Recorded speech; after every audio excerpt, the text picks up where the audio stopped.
Queen of Winter approaches. The old hag is here. So, welcome to Advent Calendar Day 1 of Winter Mythology that you should know. I'm probably going to mispronounce some of this stuff, so bear with me. But for Advent Calendar Day 1, I have the Queen of Winter. She's been around for thousands of years. They don't even really know how old she is because she's everywhere. She's predominantly with Celtic and Irish and early Britannic folklores and mythology, but they find evidence of her everywhere across Europe, and even believe that she has roots tied to Kali, the god of destruction in Hindu mythology, as well as possibly based off an actual person, which was a Spanish princess by the name of Bheur, or Bheur. So Cailleach Bheur, or Queen of Winter, is a really cool being, in particular associated and with the start of winter. She begins her journey with us actually on Halloween Day. She's often described at the start of her reign in October 31st, Halloween Samhain, as a old hag. She is said to have an eye in the middle of her head, or a single eye in general, bluish gray skin. She's very grotesque, but she has really good eyesight. She could see up to 20 miles away, as if looking at the back of her hand. So she sees all. It's almost like Santa Claus, right? And you know, it's interesting because she's always cloaked. There's a chill to the air and when her presence comes along, and at this beginning stage she also has a black thorn branch or some sort of walking stick or wand or broom like thing. So she's the reason why a lot of people think that we dress and identify witches in the way that we do, that maybe perhaps this is a old tradition left over by dressing as the old hag of winter, or the blue hag of winter. She has other names: Winter, Woman of Stones, Christmas's old wife, which means she keeps being pulled along. She's been believed by so many cultures for so long. It's very interesting to see her, and what makes her even more unique than that is that she's considered a triple goddess. She has, as a triune goddess, she kind of evolves, and one of the most interesting features about her is at the start, she starts when fall is starting to end, right? As an old hag, and by the end of this she becomes the Young Maiden of Spring. By the time she hits May 1st, the Beltane is when her time on this earth, or walking earth, ends.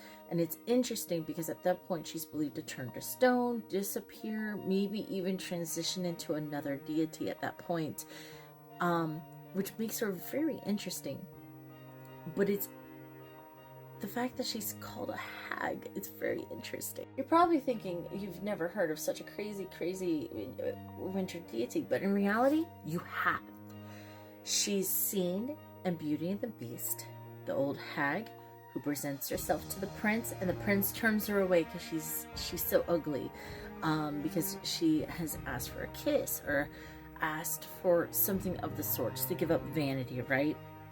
And it's interesting because this variant of her interaction with people has been around. There's even a story about King Arthur and his companions coming across her, and everyone had failed and had been cursed or met some sort of miserable aspect.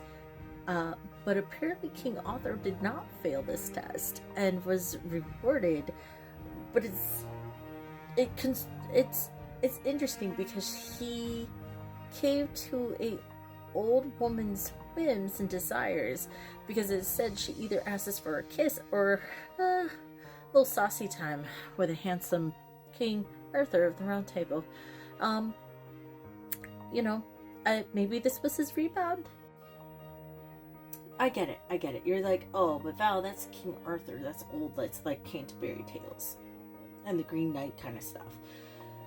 You're right, but you Outlander fans have seen the Mummers dance.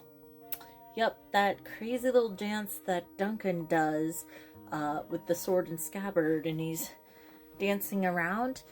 That dance is to kind of persuade and push the Queen of Winter away, to push bad omens away, things like that, right? So if you've been watching Outlander and you see them doing this dance, and sometimes it's with sticks, sometimes it's a sword and scabbard, but these sword dances in Irish and Scottish Highland culture is because of the Queen of Winter, of Cailleach Bheur. She's also been seen in animation. So if you're a big anime fan and you watch The Ancient Magus Bride, there is a moment where they come across one of her variants as a pregnant woman riding on what looks like the equivalent of a deer man, or a deer centaur, I guess would be a better way of putting it. And that's because one of her other names is being the great old woman of the deer. She was said to, much like your Rougarou stories here in New Orleans, she was said to protect the wild woods during the winter, that you weren't to hunt pregnant wildlife, and she would come after you, or her deer centaur dude would come out of nowhere and protect them. But some of her culture also comes from, or her winter association, so to speak, is because she was the daughter of the winter winds, or the winter sun, so to speak. And then she also had correlations of being the opposite of Bree, who is more commonly known in Celtic lore.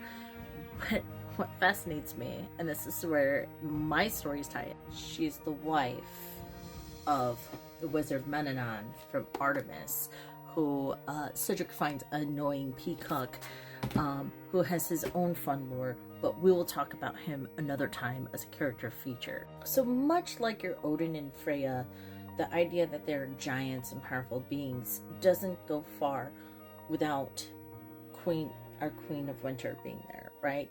She is said to be a giant who walks the land and is responsible for the rocky landscape and the changing landscape of the Scottish Highlands and Ireland. That these rocks placed everywhere are rocks that have fallen from her basket or her apron, dropped everywhere.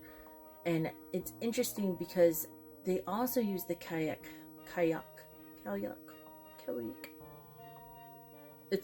I know. As derivatives of, like, some of her children might be considered the Banshee. A lot of landmarks you're going to notice in these areas reference hag and have part of her name in it, and that's how much of a hard staple she's always been. But she's terrifying. One of the tricks or tales that associate with her is that she has a reaping contest. Come to this reaping contest at the end of fall. We're gonna see who can reap the most with their scythe. And she always wins because that's her jam. And then she takes said scythe and reaps everyone's legs off. But that can also be said that she has a magical scythe. It's said that it's because of chafer, a type of bug or beetle that's in the handle.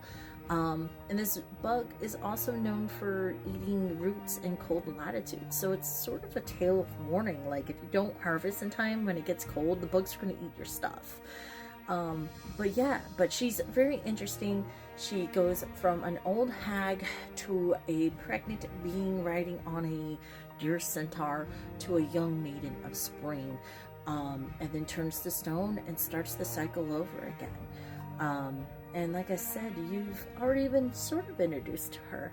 She's influenced a lot of the content that you enjoy: Beauty and the Beast, Outlander, and even anime with The Ancient Magus Bride.